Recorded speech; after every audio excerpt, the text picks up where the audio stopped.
ஜும்மாவுடைய நாளில் இறைவன் நாம கேட்கக்கூடிய பிரார்த்தனையை அங்கீகரிக்கிறான்.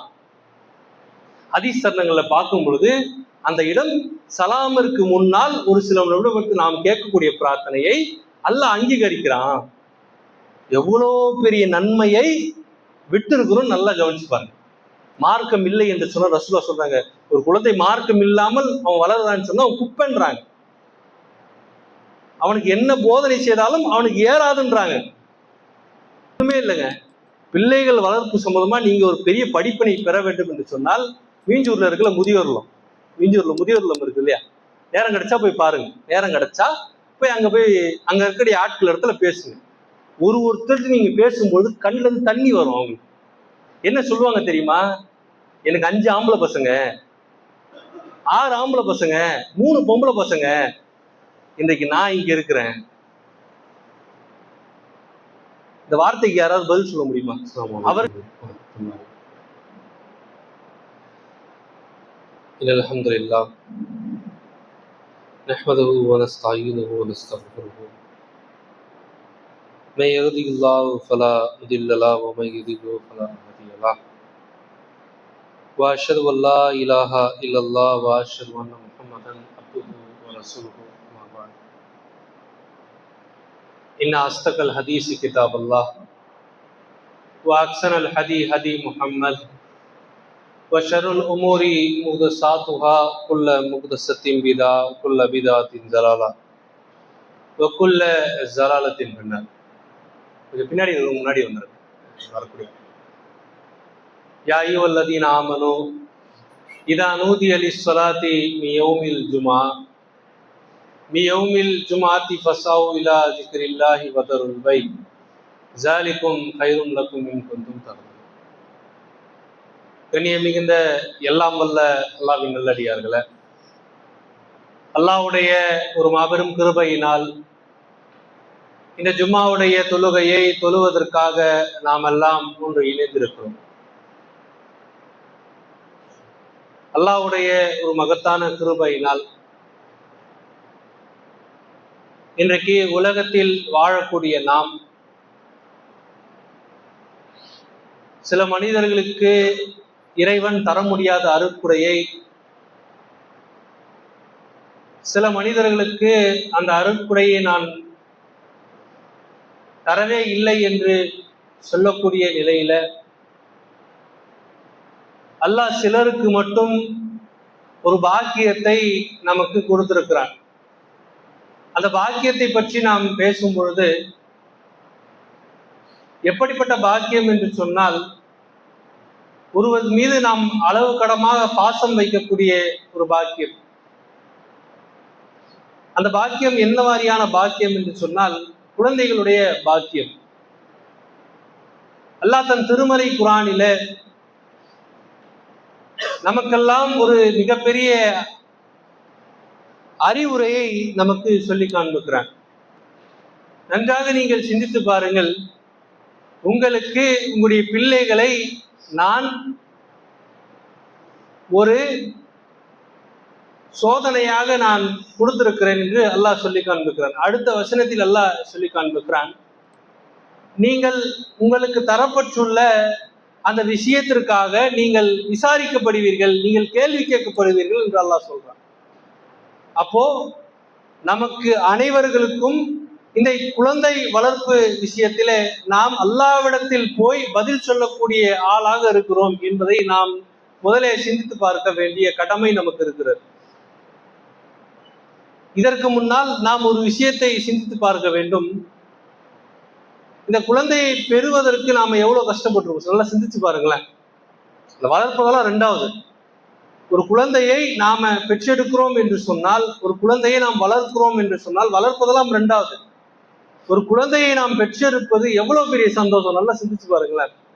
அல்லாஹ் தன் திருமறை குர்ஆன்ல சொல்றான், நீங்கள் குழந்தைகளை பெற்றெடுக்கிறீர்கள் என்று சொன்னால் நீங்கள் எப்படிப்பட்ட பிரார்த்தனையை நீங்கள் செய்ய வேண்டும் என்று சொன்னால், நீங்கள் அல்லாஹ்விடத்துல யா அல்லாஹ் எனக்கு குழந்தையை கொடு நீங்க கேட்காதீங்க, எனக்கு சாலிகான குழந்தையை கொடு. எப்படியெல்லாம் தவம் இருந்து ஒரு காலம் சொல்வார்கள், ஒரு குழந்தையை தவம் இருந்து நான் பெற்றேன். ஜக்ரியா அலைஹிஸ்ஸலாம் வரலாறு எடுத்து பாருங்களேன். ஜக்ரியா அலைஹிஸ்ஸலாம் வரலாறு நீங்க நல்லா சிந்திச்சு பாருங்களேன். அல்லாஹ் எப்பொழுது குழந்தையுடைய வரத்தை கொடுக்குறான். நல்லா குழந்தையை எப்படி சக்ரியலசம் எப்படி பிரார்த்தனை கேட்கிறாங்க, யா அல்லாஹ் என் கையெல்லாம் போயிடுச்சு, என்னுடைய மனைவி அந்த குழந்தையை தாங்கக்கூடிய சக்தி கூட அந்த என்னுடைய மனைவிக்கு கிடையாது. அந்த நேரத்துல அல்லாஹ் அவருக்கு குழந்தையை கொடுக்குறானு. இன்றைக்கு நமக்கெல்லாம் அல்லாஹ் குழந்தை எப்படி கொடுத்துருக்கிறான் நல்லா சிந்திச்சு பாருங்களேன். ஒருத்தருக்கு இன்னைக்கு அதிகமா இல்லை, ஆனால் இன்றைக்கு திருமணம் ஆகுது, 1 வருடம் 1.5 வருடத்துல நாம குழந்தையை பெற்றெடுக்கிறோம். எவ்வளவு பெரிய பாக்கியம் நல்லா சிந்திச்சு பாருங்களேன். இந்த பாக்கியத்தை பெற்ற நாம் இன்றைக்கு இந்த குழந்தைகளை நேர் வழியில வளர்க்கிறோமா என்று சொன்னால் மிகப்பெரிய கேள்விக்குறி நம்ம இடத்துல வருது. என்ன வளர்ப்பது? ஒரு பெற்றோர் சொல்வார் நம்மளை பார்த்து, பாய் என் பையனுக்கு நான் எல்லாமே செஞ்சுட்டேன், என் பொண்ணுக்கு நான் எல்லாமே செஞ்சுட்டேன், நேரத்திற்கு உணவு கொடுத்துட்டேன், நேரத்திற்கு அவர்கள் கேட்கக்கூடிய பொருளை வாங்கி கொடுத்துட்டேன், அவர்கள் என்ன படிக்கணும்னு நினைக்கிறார்களோ அதை நான் கொடுத்துட்டேன். இதையெல்லாம் சொல்றோமே, இதெல்லாம் செஞ்சுட்டா நமக்கு சொர்க்கத்திற்கு தகுதி பெற்றவர்களா நாம? அல்லாஹ்வுடைய தூதர் அவங்க சொல்றாங்க, இதெல்லாம் நீங்கள் செய்ய வேண்டிய கடமை என்று சொல்றாங்க. இன்றைக்கு அதை தாண்டி நம்முடைய பிள்ளைகள் இடத்துல மார்க்கத்தை நாம கொடுத்துருக்கிறோமா? நன்றாக சிந்திச்சு பாருங்களேன். நம்முடைய பிள்ளைகள் இடத்துல மார்க்கத்தை ஊட்டி நாம வளர்த்துருக்கிறோமா? அப்ப எப்படிங்க மார்க்கத்தை ஊட்டி வளர்க்கணும்ன்றீங்க? எப்படி வளர்க்கணும் மார்க்கத்தை ஊட்டி அப்படின்னா? நல்லா நீங்க சிந்திச்சு பாருங்களேன். இன்றைக்கு பல பெற்றோர்கள் பிள்ளைகளை பார்த்து சொல்லக்கூடிய விஷயம், என் புள்ள தொழுவே போக மாட்டான். என்ன சொல்லுவாங்க? என் புள்ள தொழுகவே போக மாட்டான். நாம என்ன செய்வோம்? பிள்ளைய தொழுவ கூட நம்ம டிவி பார்த்துட்டு இருக்கோம் உட்காந்து. எப்படி புள்ள தொழுவ போவோம்? நபிகள் நாயகம் ஸல்லல்லாஹு அலைஹி வஸல்லம் சொல்றாங்க, நீங்கள் உங்களுடைய பிள்ளையை நேர்வழியில் நீங்கள் கொண்டு வர வேண்டும் என்று சொன்னால் நீங்கள் என்ன செய்யணும் தெரியுமா?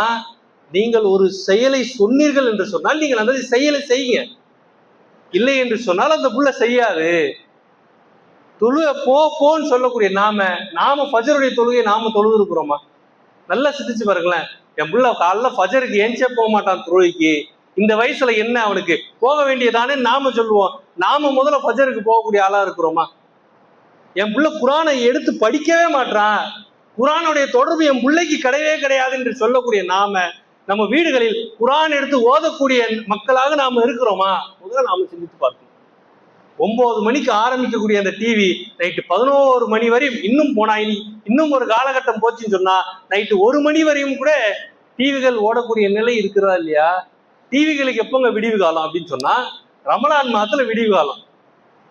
நம்ம சமூகம் என்ன வச்சிருக்கு அப்படின்னா, ரமலான் அந்த 1 மாசம் டிவியோடைய அந்த பர்தாவை மூடிட்டு குரானை எங்கேயோ ஒரு இடத்துல ஒளிச்சு வச்சிருப்போம்.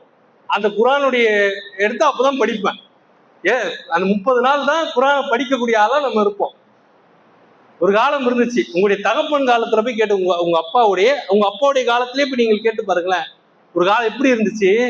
மகரிப் முடிஞ்சிச்சுன்னு வைங்களேன், இந்த நேரத்துல ஓதணுன்ற இதெல்லாம் கிடையாது. ஆனால் எப்படி இருந்து சமூகம் அப்படின்னு சொன்னா, நம்ம எப்படி வளர்ந்தோம்? மகரிப் முடிஞ்சிச்சுன்னு வைங்களேன், குரானை திறந்து வச்சிருவாங்க வீட்டுல, ஓதுன்னுவாங்க. தகப்ப என்ன சொல்லுவாங்க? நீ ஓது பான்னுவாரு, நீ ஓது நான் கேட்கிறேன்னு.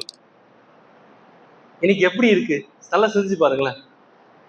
தொழுவு வந்துடுறான் புள்ள, தொழுது முடிச்சோன்னு துவா கூட கேட்க மாட்டான், அடுத்த செகண்ட் நான் ஓடுருவேன். அப்போ குரானை திறந்து படிக்க முடியாத பிள்ளைகளை எப்படி நேர்வழியில கொண்டு வர முடியும்? ஒருவேளை குரானை படிச்சுட்டா புள்ள நேர்வழியில வந்துருமா அப்படின்னா கண்டிப்பாக அந்த புள்ள நேர்வழியில வரும். நல்லா சிந்திச்சு பாருங்களேன். ஒரு பையன் இருப்பாங்க, அவன் சின்ன வயசு எப்படி இருக்கும் அப்படின்னா, பள்ளிவாசலோடு தொடர்பு வச்சுக்கிட்டே இருப்பான். பள்ளிவாசலோடு ஒரு 5ஆம் கிளாஸ் 6ஆம் கிளாஸ் படிக்கிற வரையும் பள்ளிவாசலோட தொடர்பு இருக்கலாம். அவனுக்கு லைட்டா தாடி மீசை வளர்ந்துச்சுன்னு வைங்களேன், ஆட்டோமேட்டிக் கொழுப்பு வரும். கொஞ்சம் ஆட்டுக்கு கொழுப்பு இருக்கு இல்லையா, அந்த மாதிரி கொழுப்பு அவனுக்கு வரும். என்ன வரும்? நம்ம எதுக்கு பள்ளிவாசல் போகணும் யோசிப்பான். சைத்தான் அப்படிதான் போடுவான். நான் ஏன் நேர்வழியில இருக்கணும்? நான் ஏன் தொழுவ போகணும்? எவனோ ஒருத்தன் பயான் பண்றான், அதையே நான் கேட்கணும். சைத்தான் இப்படி போடுவான் உள்ள. அப்ப எப்படி மாத்தணும்? பிள்ளைகளுக்கு சிறு வயதுல இருந்தே அல்லாஹ்வுடைய அச்சத்தை ஊட்டி வளர்க்கணும். எத்தனை பேர் நம்முடைய குடும்பத்துல அல்லாஹ்வுடைய அச்சத்தை ஊட்டி வளர்க்கக்கூடிய நிலை நமக்கு இருக்கிறது? அல்லாஹ்வுடைய தூதர் தன்னுடைய பிள்ளைகளை பார்த்து ஒரு விஷயத்த சொல்றாங்க. என்ன விஷயத்த சொல்றாங்க? தன்னுடைய பிள்ளைகளை பார்த்து ஒரு விஷயத்த சொல்றாங்க. என்ன சொல்றாங்க அப்படின்னா, நல்லா சிந்திச்சு பாருங்களேன் இந்த விஷயத்த. இந்த உலகத்தில் நீங்க ஏதாவது என் இடத்த கேளுங்க. தன் பசங்க இடத்துல சொல்றாங்க, இந்த உலகத்துல நீங்க ஏதாவது என்கிட்ட கேளுங்க, என்னால முடிஞ்சா நான் செய்யறேன், ஆனா மறுமையில முன்னாடி வந்து நிக்காதீங்க, ஏன்னா என்னால எதுவுமே செய்ய முடியாது என்று அல்லாஹ்வுடைய தூதர் அவங்க தம் பிள்ளைகளை பார்த்து சொல்றாங்க. நல்லா நீங்க சிந்திச்சு பாருங்களேன். இந்த உலகத்துல பிள்ளைகள் அல்லாஹ்வுடைய அச்சத்தோடு வளரவில்லை என்று சொன்னால் இந்த உலகத்தில் ரொம்ப மோசமான நிலைக்கு போவதற்கு பல சம்பவங்களை நாம சொல்ல முடியும். சமீப காலத்திற்கு முன்னால் யூபியில ஒரு சம்பவம் நடக்குது. இப்ராஹிம் என்று சொல்லக்கூடிய ஒரு நபன் கைது செய்யப்படுகிறார். ஒரு 16 வயசு ஒரு சிறுவன் கைது செய்யப்படுறான். இப்ராஹிம் அவனுடைய பேர். எந்த கேஸுக்காக அவன் கைது செய்யப்படுறான் அப்படின்னா, தெஃப்ட், திருட்டு. அந்த சம்பவத்திற்காக அந்த 16 வயசு பையன் கைது செய்யப்படுறான். என்னடா 16 வயசு பையனுக்கு என்னங்க தெரியும்? நல்லா சிந்திச்சு பாருங்க. ஒரு 16 வயசு பையனுக்கு வழிப்பறி, தெஃப்ட்னா என்ன தெரியும்? திருடுறது. போலீசார் விசாரிக்கிறாங்க. என்ன மாதிரியான விசாரிச்சுன்னு சொன்னா, எப்படி அந்த கேஸ் அந்த பையன் மேல வருது அப்படின்னா, அந்த பையன் ஒரு தனியா இருக்கக்கூடிய ஆள். அம்மாவும் அப்பாவும் வேலைக்கு போறாங்க. 2 பேரும் காலையில 9 மணிக்கு வேலைக்கு போனாங்கன்னா நைட்டு 10-10:30 மணிக்கு தான் 2 பேரும் வீட்டுக்கு வரக்கூடிய நிலை. பையன் வீட்டுல இருக்கானேன்னு சொல்லி அம்மா அப்பா என்ன செய்யறாங்க, மொபைல் போன் ஒன்று வாங்கி தராங்க. இருக்கிறதுலே காஸ்ட்லியான மொபைல் போனை அந்த பையனுக்கு வாங்கி தராங்க. அது மட்டுமா அப்படின்னா, அதுல பேங்க் அக்கௌண்ட்டை லிங்க் பண்ணி கொடுத்துருக்காங்க. எதுக்கு? வீட்டுல ஃபுல்லா தனியா இருக்கு, ஏதாவது வாங்கி சாப்பிடுவோம், இப்பதான் போன் பண்ணாலே வந்து வருதுல, அதனால என்ன செய்யறாங்க, வீட்டுல புள்ள தனியா இருக்கு, ஏதாவது தனக்கு தேவையா இருக்கிறத புள்ள வாங்கிக்கும், அடிக்கடிக்கு நம்ம வேலையில தொந்தரவு பண்ணக்கூடாது என்று சொல்லி அந்த பிள்ளைக்கு அதை லிங்க் பண்ணி கொடுக்குறாங்க. அது வாங்கி கொடுத்துறது எப்படி இருக்கிறான் அப்படின்னா, அந்த பையன் அந்த போலீஸ்ல மாட்டவரு தான் தாய் சொல்றாங்க, என் பையன் இப்படி தலையை குனிய வைக்கிறவன் தான், இப்படி ஏந்திரிச்சு நான் பார்த்ததே கிடையாதுன்றான். என்ன செய்வானா அந்த புள்ள? சில கேம் இருக்குது மொபைல்ல, சில கேம் இருக்குது. என்ன இருக்கு அப்படின்னா, நம்ம 1000 ரூபாய் கொடுத்தோம் அப்படின்னா நமக்கு 2000 ரூபாய் கொடுப்பான். நம்ம 2000 ரூபாய் கொடுத்தோம்னா 4000 ரூபாய் கொடுப்பான்.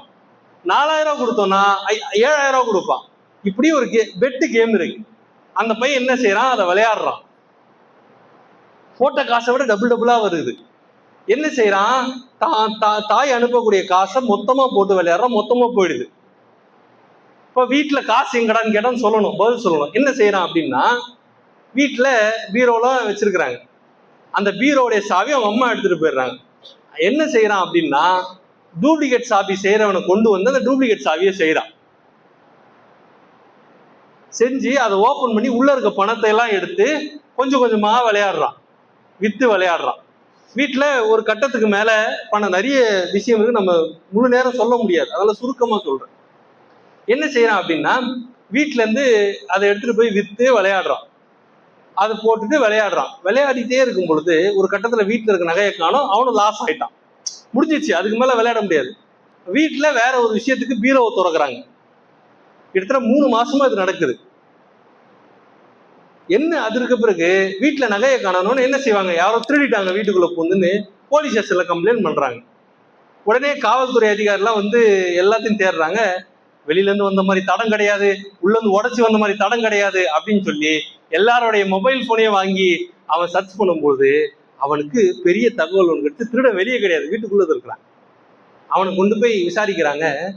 ஏன்டா அப்படி பண்ண அப்படின்னு கேட்டா சில விஷயங்களை சொல்றான். சில விஷயங்களை சொல்லிட்ட பிறகு அந்த யூபி மாநிலத்துல அவங்க ஒரு தெருவுல வந்து என்ன செய்வான் அப்படின்னா, கயிறு கட்டிடுவானா 2 சைட்லயும் இந்த ஒரு முக்குல இருந்து முக்குறையும் கயிறு கட்டிடுவானா. கயிறு கட்டிட்டு நல்ல ஒரு ஆம்பளையாக இருந்தா விட்டுருவானா, வயசானவர்களா இருந்தா அந்த கயிறை போட்டு இழுத்துருவானா. என்ன செய்வாங்க, அவங்க கீழே விழுந்துருவாங்களாம். கீழே விழுந்த உடனே அவங்க பேகு பர்ஸு, ஏன்னா பெண்களை அடிச்சோம்னா மயக்கம் போட்டு கீழே விழுந்துருவாங்க, அதெல்லாம் அவனுக்கு தெரிஞ்சிருக்குது. கீழே விழுந்த உடனே அவங்க பேகு நகை எல்லாத்தையும் எடுத்துட்டு போயிட்டு அதை வித்து கேம் ஆக்குவானா. போலீஸார் கேட்கிறான், இதெல்லாம் விற்கிறதுக்கு உனக்கு எப்படா தெரியும் அப்படின்னு கேட்டா, யூடியூப்ல பார்த்தேன், இதை விற்கிறதுக்கு வாங்கறதுக்குன்னே ஒரு ஆள் இருக்குது அப்படின்னு அந்த பையன் சொல்ல. 16 வயசு பையங்க, நல்லா சிந்திச்சு பாருங்களேன். கெட்டு போனதுக்கு காரணம் யாரு? 16 வயசு பையனுக்கு என்னங்க தெரியும்? நம்ம வயசுல 10 வயசு நமக்கு இருக்கும், நமக்கு ஒரு 10 வயசு இருக்குன்னு வைங்களேன், நம்ம சின்ன வயசுல அதிகபட்சம் மண்ணை வாரி சாப்பிட்டுருப்போமா? அம்மா நம்ம எதை அடிக்கும், மண்ணை திங்காத டேய் மூளை கெட்டு போயிடும் அப்படின்னு சொல்லி அடிக்கும். 10 வயசுல நம்ம அதானே செஞ்சிருப்போம். 16 வயசு பையன் தெஃப்ட் கேஸ்ல அரெஸ்ட் ஆகுறான். இது யார் காரணம்? பெற்றோர்கள் காரணமா இல்லையா? இன்னைக்கு மொபைல் போன், என் புள்ள பக்கத்து வீட்டு புள்ள மொபைல் போன் வச்சிருக்கு, என் புள்ள வச்சிருந்தா என்ன தப்பு என்று சொல்லி மொபைல் போன் வாங்கி கொடுக்குறோம். இன்றைக்கு சமூகத்துல அவன் கெட்டு போறானா இல்லையா? இன்றைக்கு பெண் பிள்ளைகளை நீங்க எடுத்து பாருங்க, 11 மணி 12 மணிக்கு வெளியே சுத்துறாங்க. கவலை தரக்கூடிய விஷயம் என்ன? முஸ்லிம் பெண்களும் கூட சுத்துறாங்க.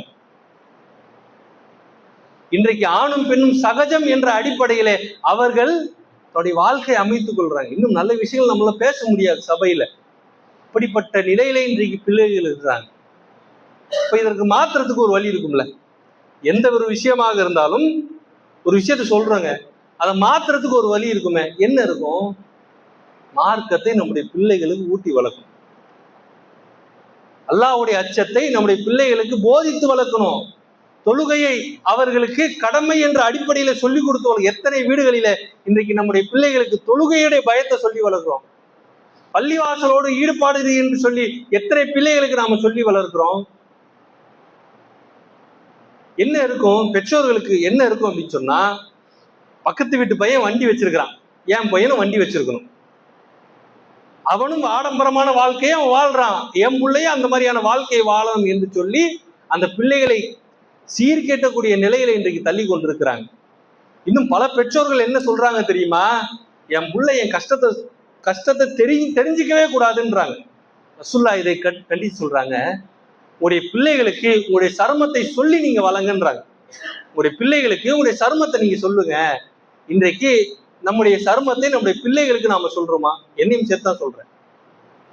நம்முடைய பிள்ளைகளுக்கு நாம் படக்கூடிய சருமத்தை நாம சொல்லி வளர்க்கிறோமா என்று சொன்னால் மிகப்பெரிய கேள்விக்குறி இருக்கிறது. சொல்றோமாங்க?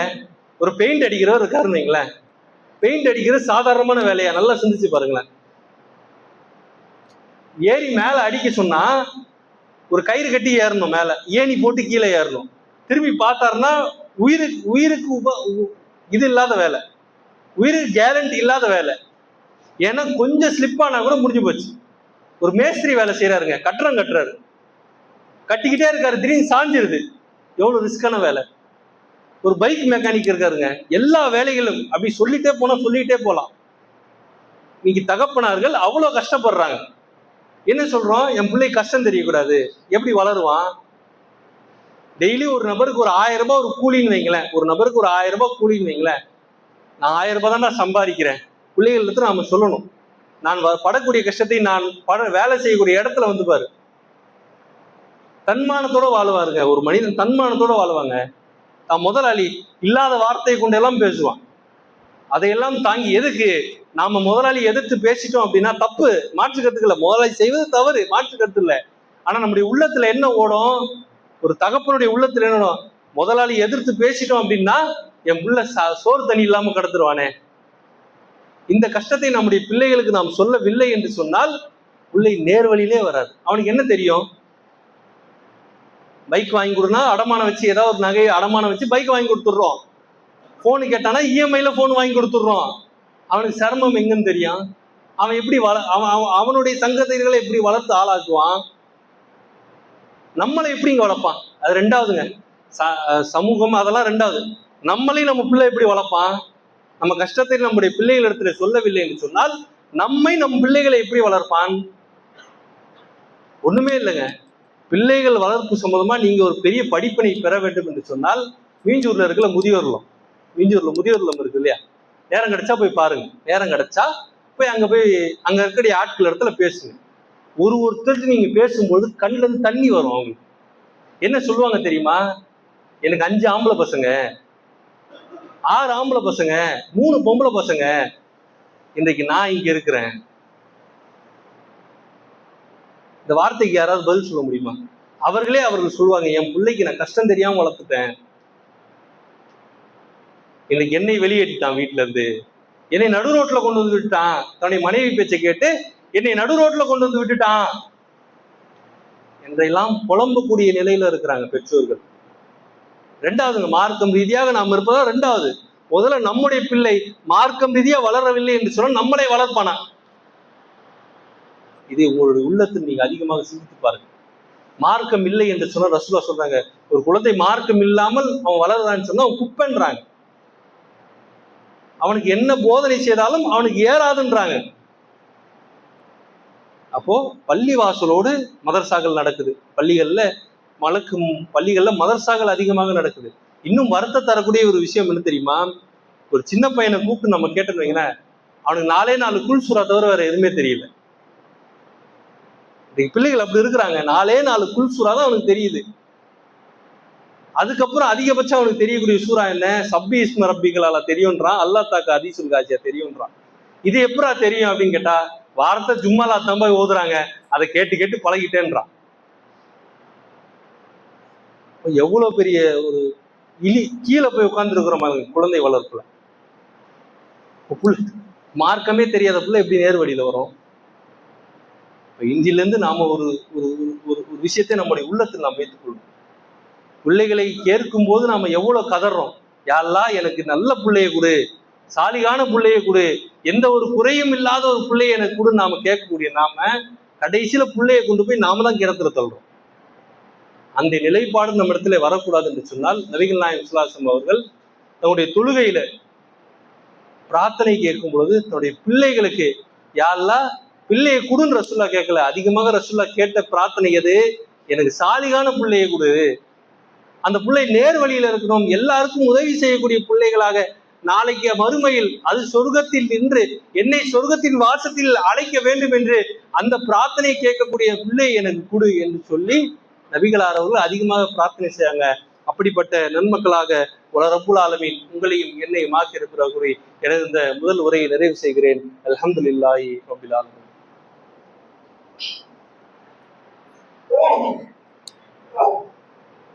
அந்த எல்லாம் வல்ல மனிதர்களுக்கு நமக்கு பொதுவாகவே சில அலட்சியம் இருப்பதை நம்ம பார்க்க முடியும். நம்ம இடத்துல மார்க்க ரீதியான சில விஷயங்களுக்கு சில அலட்சியங்கள் இருக்கிறத நாம பார்க்கிறோம். அல்லாஹ்வுடைய கிருபையில ஜும்மாவுடைய நாள் அப்படின்னு சொல்லிட்டோம்னு சொன்னா, இன்னைக்கு பரவலாகவே மனிதர்களிடத்துல எல்லாத்தையும் விட்டுட்டு ஜும்மாவுடைய நேரத்தோடு நாம தொழுவு வரணும் என்கின்ற அடிப்படை நமக்கு எல்லாருக்கும் வந்துருச்சு. ஆனா இன்னும் சில மக்கள் அதுல இன்னும் தெளிவு பெறாம இருக்கிறாங்க அப்படின்றதுதான் நிதர்சனம். எல்லாரையும் சொல்ல வரல, சில மக்கள் ஒரு 100%த்துல 95% மக்கள் ஜும்மாவுடைய அந்த நன்மை உணர்ந்து இருக்கிறாங்க. ஆனால் இன்னும் 5% மக்கள் இந்த ஜும்மாவுடைய நன்மை உணரவில்லை என்பதுதான் நிதர்சனமான உண்மை. நம்முடைய உள்ளத்துல எப்படி சைத்தான் போடுவான் தெரியுமா? நல்லா செஞ்சு ஜும்மாவுடைய நாள் இருந்துச்சுன்னா டைம் இப்படி பார்ப்போம், இப்பதானே 11:30 எப்படி வரும்னா திரும்பி பார்ப்போம், 11:30 தானே ஆகுது, இப்ப போய் குளிப்போம். இதுக்கு மேல ஒருவேளை வியாபாரம் செய்யக்கூடிய வேலை செய்யறது 11 தானே ஆகுது, 12 தானே ஆகுது அப்படின்னு சொல்லி தள்ளும். சைத்தான் என்ன செய்வான் அப்படின்னா தள்ளுவான். என்ன அதுக்கப்புறம் நிலைப்பாடு என்ன? இப்பதான் பாங்கு சொல்லியிருப்பாங்க, பாங்கு முடிஞ்ச உடனே போகுமே அப்படின்ற ஒரு மனசு வரும். ரெண்டாவது என்ன இருக்கும் அப்படின்னு சொன்னா, போய் பயான என்னத்தான் கேட்கறது, பயான போய் என்ன கேட்கறது, இமாம் ஒருவேளை முதல் உரை முடிச்சு 2வது உரை எழுந்திருக்கும் போது போவோம் அப்படின்னு. சில பேர் எப்படி இருக்குன்னா, இப்பதான் இக்காமத் சொல்லியிருப்பாங்க, இக்காமத்துக்கு முன்னாடி போயிடுவோம் அப்படின்வோம். இன்னும் தாண்டி என்ன இருக்கும், இப்பதான் ஒரு ரக்காத் முடிஞ்சிருக்கோம், 2வது ரக்காத்துல போய் சேர்ந்துருவோம் அப்படின்னு. இதனுடைய அடிப்படை காரணம் என்ன அப்படின்னா, ஜும்மாவுடைய நாளில் நாம அந்த நன்மையை உணராத காரணத்தினால் நிறைய நன்மைகள் ஜும்மாவுடைய நாள்ல இருக்கிறது. அல்லாஹ் அவ்வளவு ஜும்மாவுடைய நாள்ல நன்மைகளை குவித்து வைத்திருக்கிறான். எல்லா விஷயத்தையும் நம்ம சொல்ல முடியாது, ஒரு சில விஷயத்தை மட்டும். உங்களுக்கு தெரிந்த ஹதீஸ் தான், நம்ம ஒன்றும் புதுசா கண்டுபிடிச்சு சொல்லலை, உங்களுக்கு எல்லாம் தெரிந்த ஹதீஸ் தான். ஜும்மாவுடைய நாளில் யார் முதலாவதா வருகிறார்களோ அவர்களுக்கு ஒட்டகத்தை குர்பானி கொடுத்த நன்மை அல்லாஹ் தரான். நல்லா சிந்திச்சு பாருங்களேன். இன்றைக்கு ஒரு ஒட்டகத்தினுடைய விலை எவ்வளவு? இன்றைக்கு ஒரு ஒட்டகத்தினுடைய விலை ஒரு 1 லட்ச ரூபான்னு வைங்களேன், இல்ல 50,000 வைங்களேன், 50,000 வைங்களேன். சராசரியா ஒரு ஒட்டகத்தினுடைய விலை 50,000 வைங்களேன். நாம எதுக்கு தான தர்மம் கொடுக்குறோம்? எல்லாம் நமக்கு நன்மை எழுதணும், வேற எந்த ஒரு ஆசையும் நமக்கு கிடையாது. நம்ம பேனர் போஸ்ட் போட்டு வைப்பாங்களா, இந்த நபர் 1 லட்ச ரூபாய் கொடுத்துறாருன்னு போஸ்ட் போட்டு இல்ல. நம்ம எதுக்கு கொடுக்குறோம்? நன்மைக்காக கொடுக்குறோம், அல்லாஹ்வுடைய நாட்டத்திற்காக நாம கொடுக்குறோம். இந்த 50,000 ரூபாய் இருக்கு பாருங்களேன், ஒரு மாசத்துக்கு எத்தனை வாரம்? 4 வாரம் வருதா? ஒரு மாசத்துக்கு 4 வாரம் வருது. 4 வாரத்துல நான் 2 லட்ச ரூபாய் தான தர்மம் பண்ணிட்டேன். நல்லா சிந்திச்சு பாருங்களேன், எவ்வளவு பெரிய நன்மைங்க. சர்வசாதாரணமா நினைக்கிறோம், 1 மாசத்திற்கு 4 லட்ச ரூபாய் நான் தான தர்மத்தை கொடுத்துட்டேன். சரி, முதலாவது வரக்கு முடியல, ரெண்டாவது வரக்கூடிய ஆளுக்கு அல்லாஹ் மாட்டை குர்பானி கொடுத்தணுமே தரலாம். பக்ரீத்துல வெட்டுறோம் இல்லையா, ஒரு மாடு எவ்வளவு வாங்குறோம்? 30,000 ஒரு மாடுன்னு வைங்களேன். ஒரு மாசத்திற்கு அதே 4 போட்டு பாருங்க, அது ஒரு 80,000-90,000 வந்துருதா? சரி, இதுவும் முடியல, மூணாவதாக வரக்கூடிய ஆளுக்கு ஆட்டை குர்பானி கொடுத்தணுமே தரான். இன்னைக்கு ஒரு ஆட்டினுடைய விலை எவ்வளோ? நல்ல ஆடா போனோம்னா ஒரு 20,000 வைங்களேன்.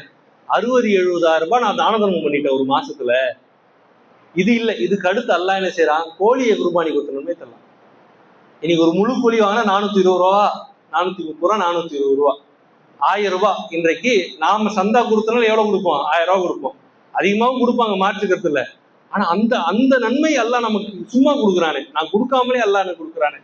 இறுதியா என்னது? முட்டையை குர்பானி கொடுத்தணுமே. முட்டையாவது வாங்கிக்கப்பா கடைசியில. அதை கூட இன்றைக்கு நம்மளால பெற முடியல. நல்லா சிந்திச்சு பாருங்க. இந்த நன்மையெல்லாம் விட்டு நம்ம அவுந்திருக்கிறோம். இன்னொரு சிறப்பு என்ன தெரியுமா? நல்லா சிந்திச்சு பாருங்களேன். இன்றைக்கு இங்க உட்கார்ந்துருக்கக்கூடிய எல்லாருக்கும் ஒரு பேப்பர் கொடுக்குறோம்னு வைங்களேன். உங்க தேவையெல்லாம் எழுதுங்க, உட்காந்து தேவையெல்லாம் எழுதுங்க அப்படின்னா, எக்ஸாம் எழுதுவாங்க பரீட்சையில. அப்ப அடிஷனல் பேப்பர் கொடுப்பாங்க. எழுதி முடிச்சுட்டா இன்னொரு பேப்பர் கொடுப்பாங்க. அப்ப எக்ஸாம் எல்லாம் அடிஷனல் கேட்டிருக்க மாட்டோம், இப்ப கேட்போம். ஏன்னா நமக்கு அவ்வளவு தேவை இருக்கு.